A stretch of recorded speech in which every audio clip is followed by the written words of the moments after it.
10 h ce jeudi matin, Israël s'immobilise.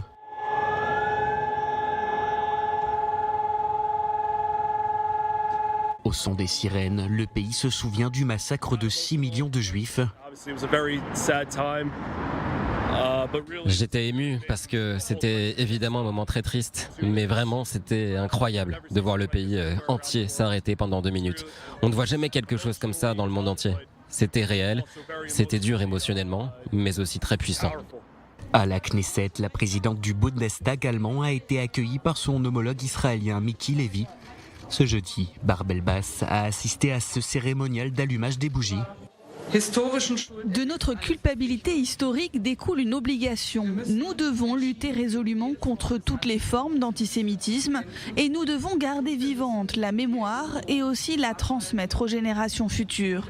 Nous ne devons et nous n'oublierons jamais.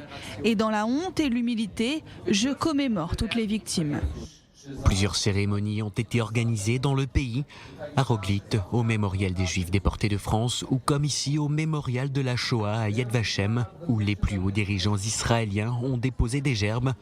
Le président Yitzhak Herzog, la présidente de la Cour suprême Esther Hayut, ou encore le Premier ministre. Dans son discours, Naftali Bennett a déclaré que la mémoire du génocide orchestré par les nazis est ancrée dans l'ADN du peuple juif. Un ADN qui se transmet de génération en génération. Une journée du souvenir au parfum particulier pour ces survivants de la Shoah.